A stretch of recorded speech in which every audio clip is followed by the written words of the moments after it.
So we had a flat, and I was sort of, she was a nurse, so she would work shifts and she would go off and work nights, so I would go off on my own little adventures. And on one of those adventures I met someone who I didn't know, but well, he took me back to his house. He was my age, he was 19 as well. His wife was a nurse too, so they were actually not at the same hospital. They were both in Sheffield, but my wife was at one hospital and his wife was at the next door hospital to it.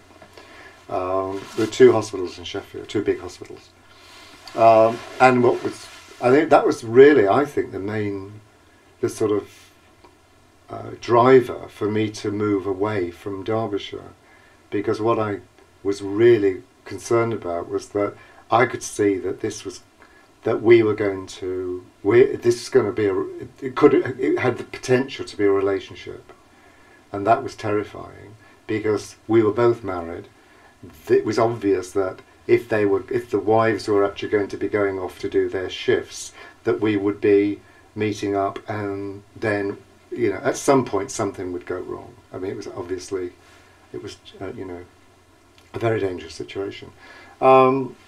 So I decided that and also this was then, God, economically it was a time, it was awful. It was worse than now. We'd had a miners' strike. I worked for the coal board. I was a surveyor working for the coal board, not underground, on the surface. And the early 70s, so the Labour government were going to nationalise the building industry. We'd had the oil crisis, so huge recession, first big recession we'd ever had, no jobs, everything was in complete disarray, a bit like, not as, I mean, now we have this recession that we're going through at the moment, seems like nothing compared to what we went through then, because it was the first major one since sort of Victorian or Edwardian, or the 30s probably, actually would be, the Depression would be the last big recession. So there seemed to be no work and no career, certainly in a mining area where the pits were closing. As we got, you know, we were moving, this is 70s, we were moving towards the 80s when Thatcherism came in and decimated mining districts, when they just wrecked communities by closing all the pits. So I moved. I decided, I mean, we were both going to move. I came down to London when I was 23, and I found a job, went to work for a hospital being a surveyor, got a flat. I stayed with a friend of mine in her flat originally in Chiswick, Linda, who I still know. We're still friends. And I then found another flat in West London, and my wife came down to stay, and then she moved down. She changed hospitals and moved down. Then she decided to go away for the weekend, and I went off up into London and went to somebody's house, somebody I'd met, and at his house there was this very handsome man who was an actor, and we got it together, and he then came over to stay at my flat, and then my wife came home 2 or 3 days later, and I knew then that I had to say, this is what's happening. She panicked and was terrified, of course, and ran away, ran back and went straight home. And that was as I say, it was I think, I can't remember what the phrase you used when you, it certainly wasn't a stepping out as gay, it was sort of more like being thrown out of a cannonball, really, is what it felt like at the time. And one of the things we did, because he was an actor, and we've started to do more of it now, is that we used to go to Covent Garden a lot, and so we saw Nureyev and Fontaine and Makarova, Anthony Dowell, all the big names. Then we used to just pay a few pounds to go up in the gods, you know, go and queue and get tickets to go up in the gods. So there was having come to London in my 20s, we could then we were then sort of, he was an actor, as I say, and so there was an arts. I was also, oh goodness, I was a musician too, as well as a surveyor, because there were no jobs. This is amazing. The London in those days, the London, what's it called, the LCC then? Yeah. London County. Ilia. Before Ilia. Oh, it was Ilia. Yeah.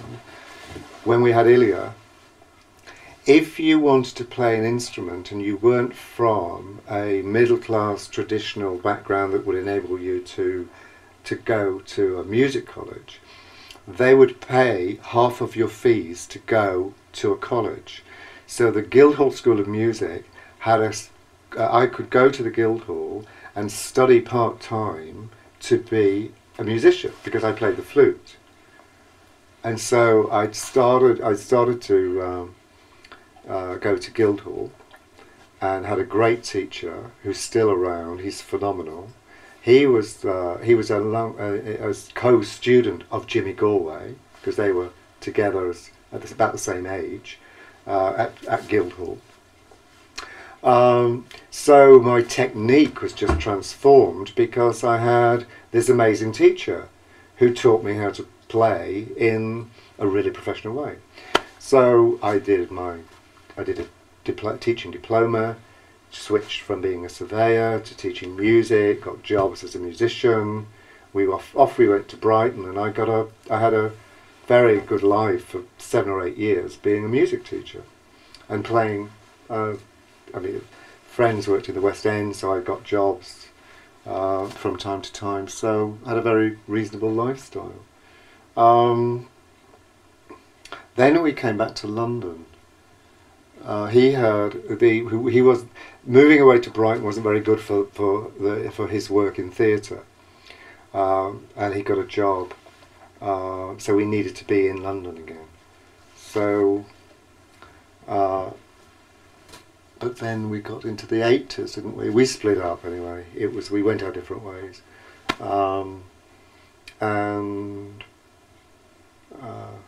I decided I went to Sussex University and did sociology and opened my eyes about what was going on in the world. This is the times of Thatcherism, and I joined Lesbians and Gays Support the Miners, which was an amazing group. We went off to the Welsh Valleys, to the Delays Valley, and met all of these people who we funded. We used to go to the clubs with buckets and collect money to send back food parcels to the mining districts. We were all given, different groups were given different groups to support in the mining communities. And what we did, one of the things we did, was buy this van to take the food around the towns, in the villages, and it was painted with a big pink triangle on the side of it, supported by the lesbian and gay community or whatever, written all over the side of the van, going around the community. And the women particularly would come up, and we used to take the women out to the gay clubs, and we would go down to the miners' welfare. We'd have visits, and actually one of the women that I met, who I stayed with, is still a very close friend. And because I was at Sussex then, she said that she had left school at 16 because she was pregnant. So she left school, but she'd always wanted to go to university, and her children were now 7 or 8 by then. And so I said, well, I did it. I went through this, I didn't get to university when I was 18 for whatever reason. So if I can do it, you can do it. So get your application together. Off she went to the University of Wales and got her degree. She's now an MP. So she is amazing because she learned all of that oratory stuff. I mean, it's the Welsh, it's the chapels, it's the politics. It's in the culture because it's how they grow up, really, or how some of those people grow up. And of course, with the strike, she was then became very vocal about going out, raising support for the miners. So that gave her a vehicle to develop her oratory skills. And of course, you know, she's in the Labour Party, so she's bonded with the politics of the community. So when the job came up for her or the MP was retiring, she was a good choice for somebody to actually become an MP. So that's quite a journey to get from leaving school at 16 and having children, and then now sitting in the Houses of Parliament, albeit on the opposition benches. What's your journey, Richard? I think, well, I was born in 1960, so things had moved on somewhat since then. But I grew up in Lewisham, and I also went to grammar school, and then I went to university, then went back home and decided things just weren't working out. And also because when I went to university, I actually went with loads of people I've been to school with, and we were quite a close group of friends, quite close knit. I used to call them the old firm, quite close knit gang, not in a gang in a bad way. But they were all straight boys, all very nice sort of footballing types. And it was great to hang out with them, and it wasn't, they weren't, although there were always girlfriends and stuff sort of kind of on the outskirts, it was a group of male friends, and who, when we went out, it was never actually going out on the pool, as it were, so it was quite insular in that kind of way. And I just thought things aren't working out for me, and I hadn't quite got my head round my attraction to other men. Couldn't actually work out why I couldn't seem to take any relationships with women to the next level, or anything, or why they just, I didn't see, you know, relationships were always very awkward. So after a brief spell, having returned home, I then decided to make a break and move in with some other friends to North London, actually to get away from my old school friends, because I just thought I can't, you know, nice guys, but actually socially really restrictive, and I needed to do something to sort of strike out, as it were. Then had one or two incidents where I kind of copped off by accident with fellas, and then decided to give it a go. How did you move to David's? That's because I was staying with a college friend, somebody I hadn't gone to school with, but I'd met up there, and I'd got into my first gay relationship, and we decided that the house, when the tenancy was up, that we ought to go our separate ways for a while, probably because he could see it was going to take me some time to kind of get my head around things. And I met you about a few months after that, actually, after moving to Hackney. You met in a singles bar. Sort of place you go. It was unusual for you to go home on your own unless you wanted to. I don't think that's a singles bar. It was a gay club. I'm going to call it a singles bar, but then that probably was the different. Well, it was a place everybody went to cop off. Yeah. You know, it wasn't a place. Well, it wasn't quite like that, Richard. And I mean, yes, it was, but actually, we had mutual friends because I was at Sussex University at the time, but as a mature student. But a lot of my friends were about a decade younger, because they were students as well, because they had gone straight from school, and was it Derek? Was Derek there? So Richard had got friends who had gone to Sussex. You were the group of people, and I knew a couple of them. Because at Sussex there's a gay sock. It's known for its gay sock.